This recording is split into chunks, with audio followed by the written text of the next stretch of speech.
এখানে তাপমাত্রা এতটাই গভীর, মাটি পেটে মাটির ভিতরের অংশটুকু দেখা যাচ্ছে। শুধু কি তাই, 34% ডিগ্রি তাপমাত্রা, যা কোনো সাধারণ বিষয় নয়। মাটি পেটে সরাসরি লবণাক্ত দেখা যাচ্ছে। হ্যাঁ, ঠিক এই জায়গায় বসবাস করছে কিছু এই অঞ্চলের মানুষ। আপনি কি এখানেই থাকেন? জি, আমি এখানেই থাকি। জনমানবহীন এই জায়গায় আপনার কি একা থাকতে ভয় করে না? আমি ছাড়াও এখানে আরো কিছু মানুষ রয়েছে, তবে আমাদের কোনো ভয় নেই। আমরা এখানে জীবজন্তু প্রাণীদের সাথে বসবাস করি। মোষ আছে ওই বান্নার দেখা যায় এখানে। ওই দূরে। এখানে কয়টা গরু পালন করেন? এখানে আমার হচ্ছে 40টা, ওইটার হচ্ছে 25টা। আমি লেজেন্ড রকি সরাসরি চললাম এমন একটি জায়গায় যেখানে এর আগে আমি কখনোই যাইনি। এটা আমার নতুন একটি অভিজ্ঞতা। হ্যাঁ, আমি যেখানে যাওয়ার জন্য রওনা দিলাম, এটা প্রায় আমার বাসা থেকে 34 কিলোমিটার দূরে। এখানে যেতে হবে আমার পায়ে হেঁটে, কারণ এখানে কোনো গাড়ি চলাচল নেই। জনমানবহীন প্রায় 3 ঘন্টা হাঁটার পর অবশেষে আমি চরটির মাঝ প্রান্তে চলে এসেছি।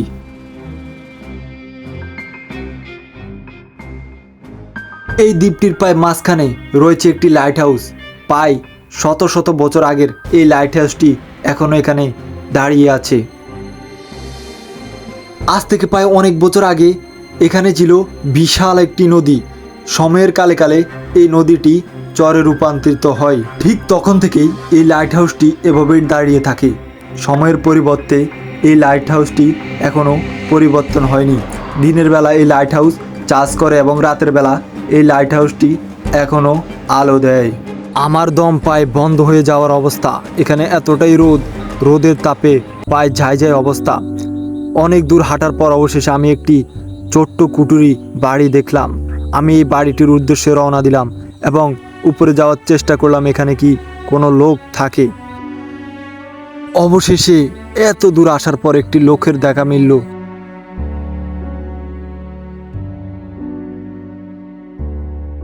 আপনার কি এখানে থাকেন? যে এখানে থাকে। মানে এই মরুভূমি এই পরিবেশে আপনারা এখানে মানে কি করেন মূলত? এখানে আমাদের জায়গা সম্পত্তি আছে। এখানে কি আপনারা চাষবাস করে খান নাকি? মহিষ আছে, গরু আছে।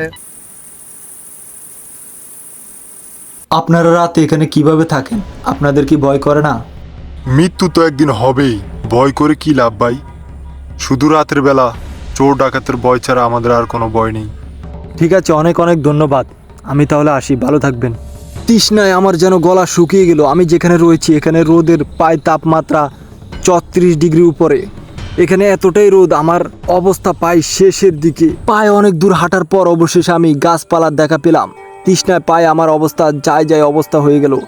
অবশেষে আমি ব্যাগটা নামিয়ে কিছু খাওয়ার চেষ্টা করলাম। আমার ব্যাগে হালকা পরিমাণ কিছু জল খাবার রয়েছিল, ওটা খেয়ে আমি তেষ্টাকে হালকা একটু সামাল দিলাম।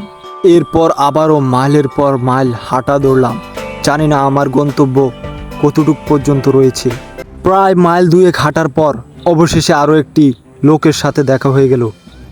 ওই দূরে। এখানে কয়টা গরু পালন করেন? এখানে আমার হচ্ছে 40টা, ওইটার হচ্ছে 25টা। 25টা। রাতে এখানেই থাকেন না? হ্যাঁ, একদম।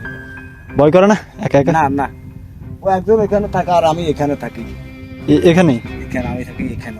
বেশ কিছুক্ষণ হাঁটার পর অবশেষে আমার চোখে পড়লো একটি মহিষের পাল, কিন্তু সেখানে যেতে হলে আমাকে ছোট্ট একটি জলা পার হতে হবে। এই ছোট্ট জলাটি পার হতে আমি একটি নৌকার ব্যবহার করব।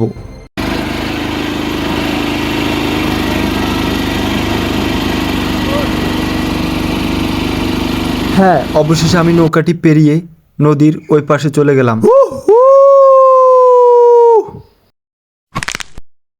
এটা হলো সেই মহিষের ঘর, যেখানে রাতের বেলা মহিষগুলো রাখা হয়। বিশাল জায়গা নিয়ে এখানে মহিষগুলো পালন করা হয়। সারাটা অঞ্চল জুড়ে রয়েছে এই মহিষের পাল। দিনের বেলা চিটে চিটে থাকলেও রাতে এরা গোলাবদ্ধ হয়ে এই ঘরগুলোতে চলে আসে।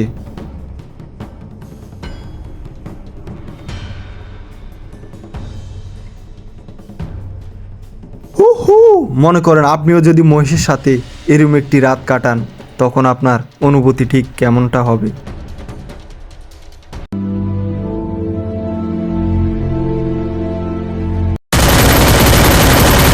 এই অঞ্চলটিতে গা ঘেঁষে রয়েছে বেশ কয়েকটি ছোট ছোট নদী।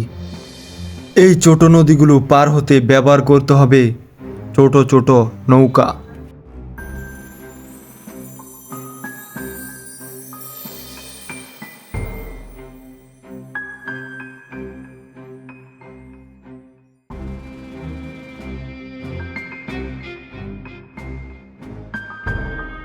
প্রায় 4 থেকে 5 ঘন্টা পায়ে হাঁটার পর অবশেষে আমি এমন একটি জায়গায় চলে এসেছি। এটা ছিল খুবই উঁচু একটি জায়গা, যেখানে আমার উঠতেই অনেক সময় লেগে গিয়েছিল।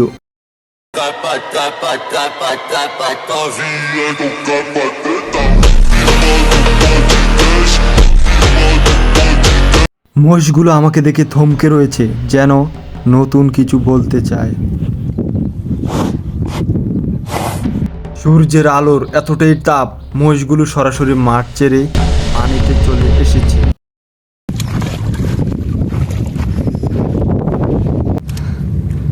এতটাই রোদ, আমার সারা শরীর ঘেমে আমি ভিজে গেছি, এতটাই রোদ।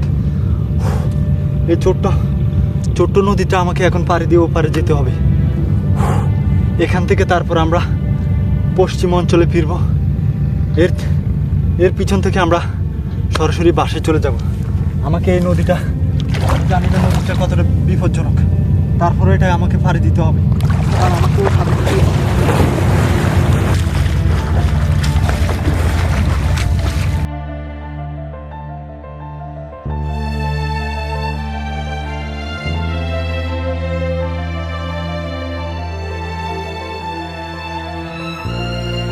অবশেষে ছোট্ট নদীটি পেরিয়ে আমি চলে এসেছি পশ্চিম অঞ্চলে।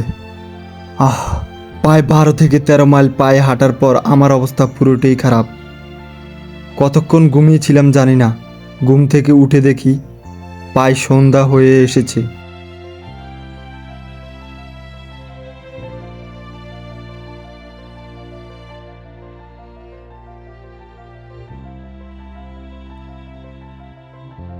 বিকেল গড়িয়ে সন্ধ্যা নামলো। ঠিক ওই সময় ঘুম থেকে উঠেই বাড়ির উদ্দেশ্যে হাঁটা ধরলাম সোজা পথ ধরে।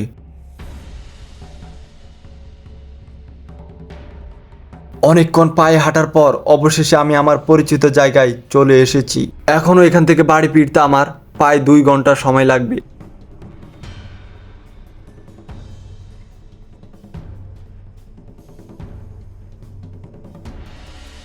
প্রায় 2 ঘন্টা পায়ে হাঁটার পর অবশেষে চলে এসেছি আমার নিজ গন্তব্যে। আমি লেজেন্ড রকি। আজকে এ পর্যন্তই, ভালো থাকবেন। আল্লাহ হাফেজ।